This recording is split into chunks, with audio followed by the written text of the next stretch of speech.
check your cell phone. Thank you.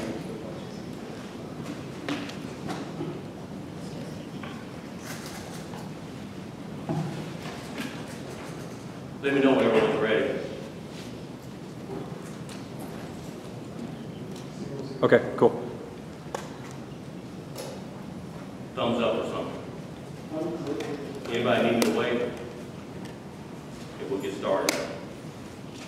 On this evening, we had a call from citizens from the neighborhood through 911 that a person was being kidnapped.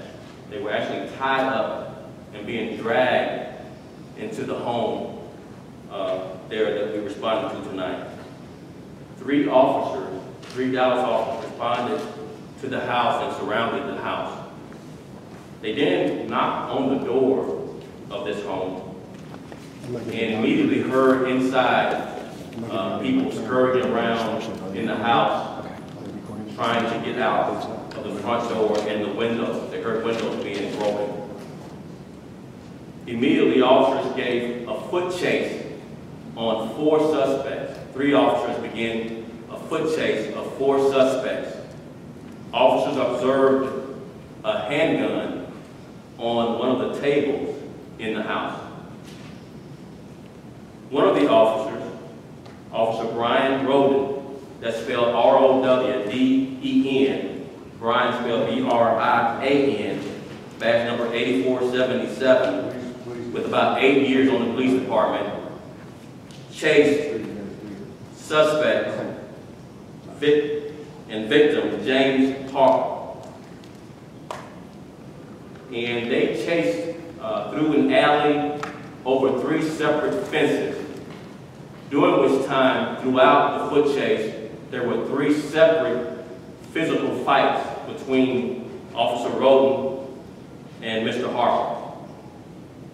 These confrontations, these physical fights, were observed by one of the neighbors living in the area out their back porch. During the second fist fight, after the second fence was jumped by the suspect and the officer, this independent witness called 911. So she left her view of what was happening to get to the phone to call 911 to report the suspect fighting Officer Roden. Officer Roden expresses during this entire time he became fatigued and was losing the fight. He was being beaten by Mr. Harper. After jumping the 3rd fence after Mr. Harper, Officer Roden, particularly at this point, was basically out of energy and just clinging to Mr. Harper, who was beating on him. Officer Roden then states, at this time, Mr. Harper said, "You're going to have to kill me." And Officer Roden, fearing for his life, pulled out his weapon, being beaten by Mr. Harper, shot Mr. Harper. What we think happened at this point is that Mr. Harper collapsed, and witness officers then came to the area. We were able to capture one other suspect who surrendered to officers that fled the house.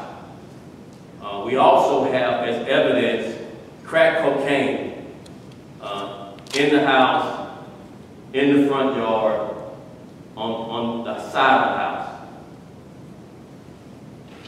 Neighbors expressed to investigators this evening that this location is a known drug house.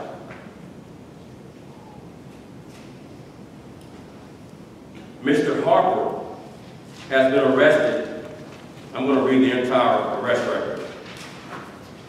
For manufacturing and delivering a controlled substance, probation violations for manufacturing and delivering a controlled substance, assault on a security officer, unlawful possession of a firearm by a felon, possession of a controlled substance, assault on a public servant, evading arrest or detention, 3 separate manufacturing and delivering of a controlled substance, in addition to the first one I read out to you, another evading arrest and detention, failure to identify as a fugitive from justice, another evading arrest or detention,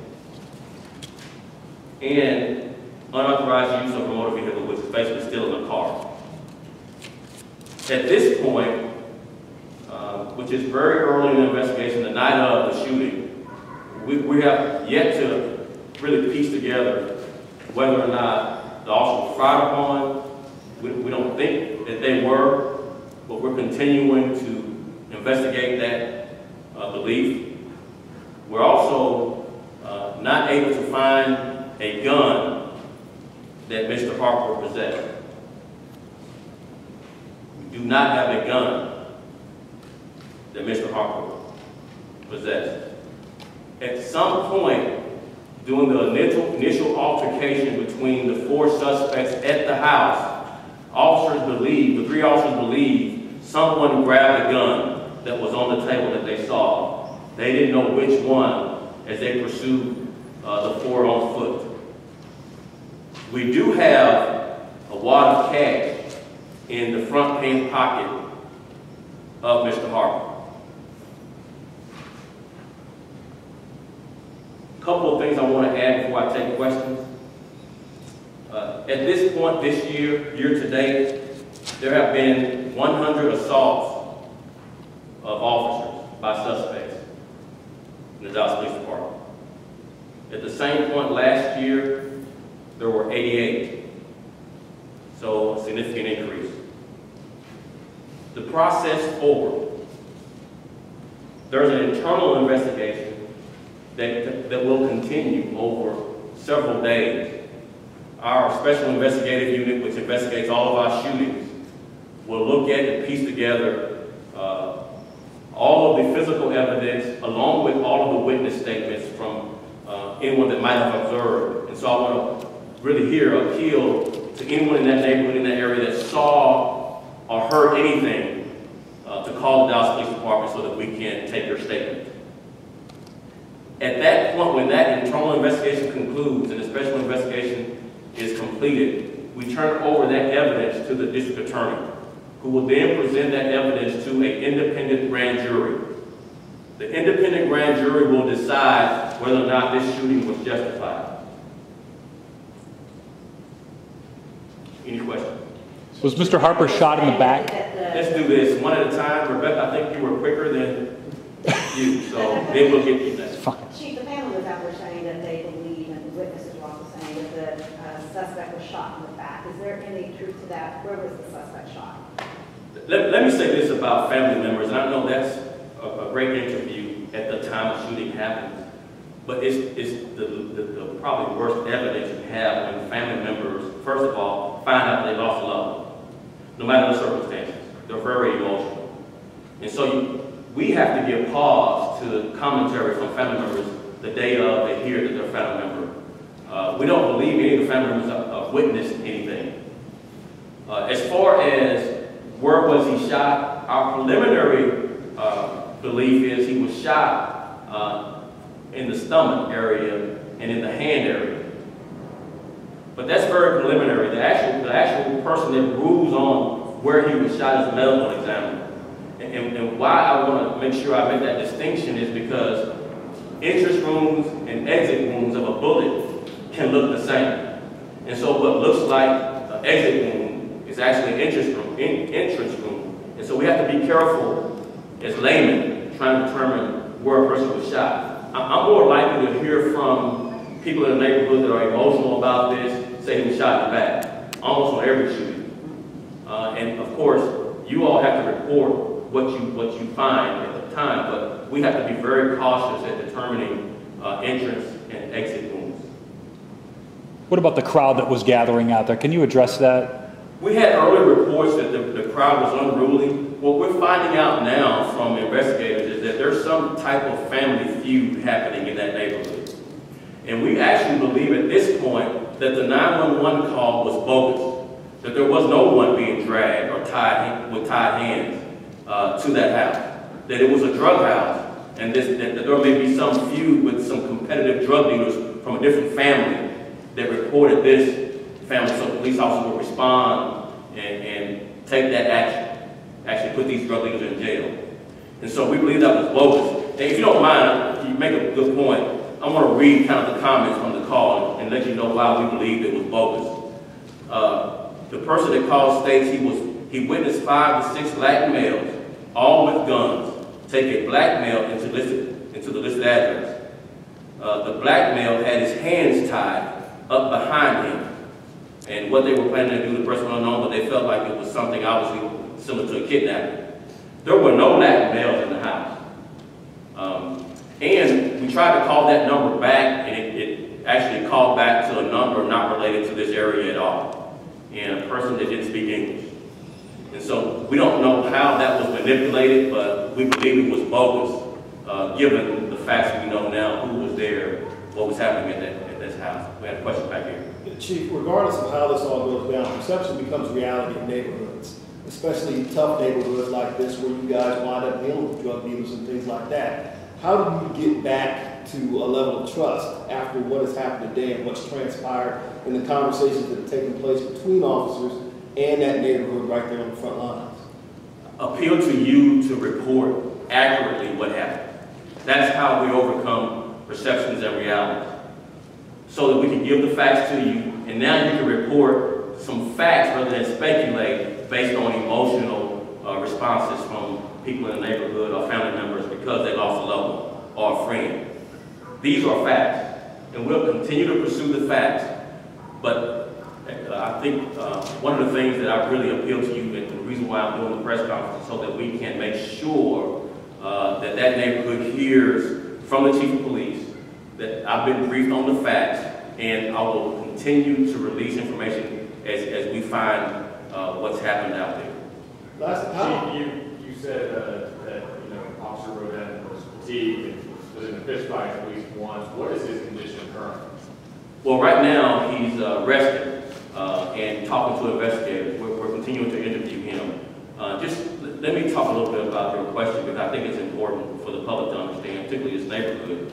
When officers are in this physical confrontation with people, we're fighting with one arm because we have to protect our gun with our other arm. And so we're trying to fend people off with one arm, while that other person is fighting us with 2 arms. And so we're at a disadvantage even though we're armed, but until the fight escalates to where we have to use deadly force or a taser or some other tool, we really don't have that much of an advantage. We have some tactics, we have some verbal things we do, try to get people off of us, but we're at a disadvantage when we start out in physical confrontation, and it quickly escalates when someone's getting the better of us. We cannot lose a fight with a gun on our hip, because our gun becomes susceptible to being taken from us and used on us. And so and particularly with the weather, we're wearing a vest, we're wearing a bulletproof vest. 100 degrees feel like 150 degrees with that bulletproof vest on for officers. And if you're running, he jumped 3 fences chasing this guy and fought him at every jump. At every point where they had to jump a fence, the officer caught up with him, he got into a physical fight, climbed over the fence 3 times. And so the 3rd time, the officer just became exhausted. He was by himself with no cover clothes and had to do whatever he felt appropriate, which we will review. It's not the officer that makes the decision. Our review, the DA, the grand jury all makes a decision what he did was appropriate or not. Will you also suspect trying to get away? Was he fighting the officer the 3rd time to get away, or was he kind of turned around and was We can only speculate on what that person was trying to do based on the officer's statement and the witness, the independent witness I mentioned, who is a longtime resident in that neighborhood who saw at least 2 confrontations between the officers fighting in the alley. Did the officer have injuries?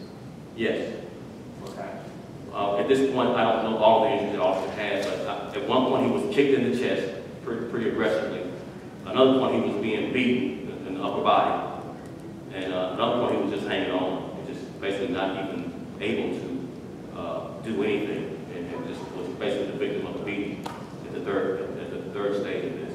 You had a question, A sir? couple questions. Number one, but one of the questions you'll be asking in the internal review will be, why did you choose a gun over a taser if all you needed to do was get him off of the officer? And also, is the officer receiving any medical attention tonight?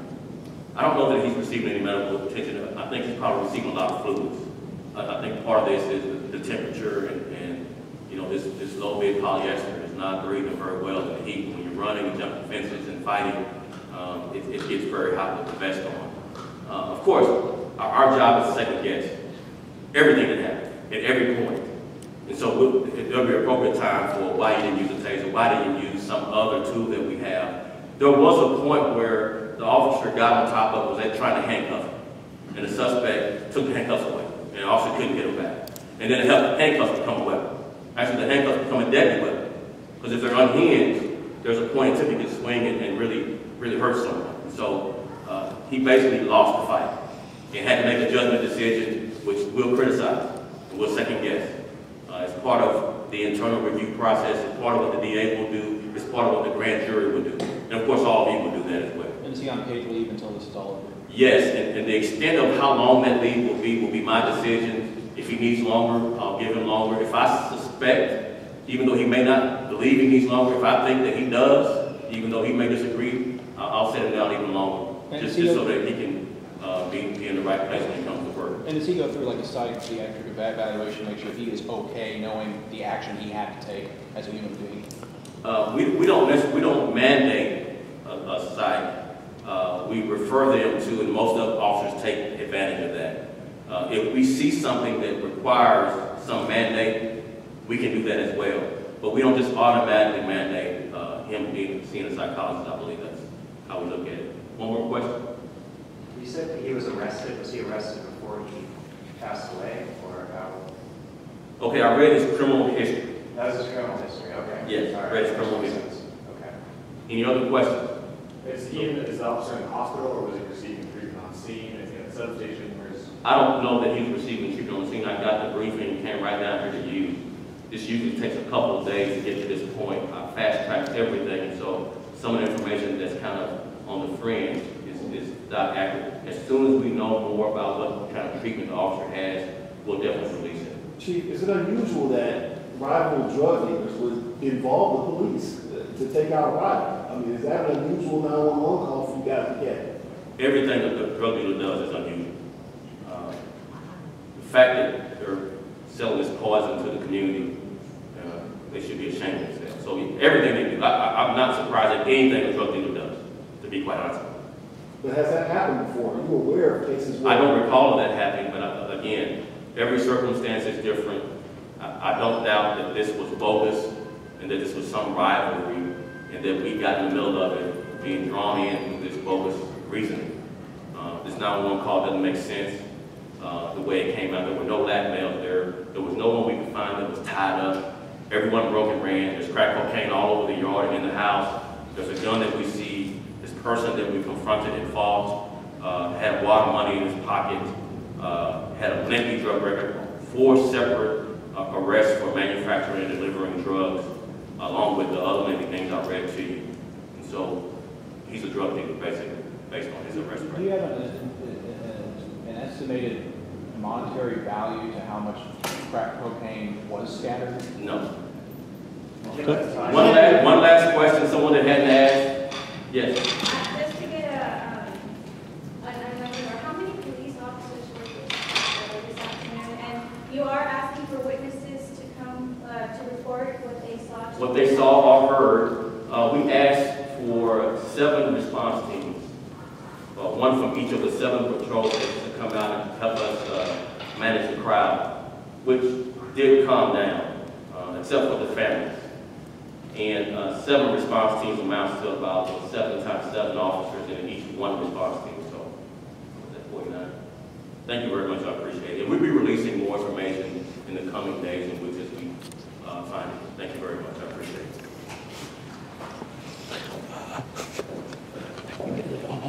Hold you for a second. Oh, my leg's asleep. I just completely lost all feeling in that part of my life. Thank you. Wow, no problem. You trying to cut right here? Yes, sir.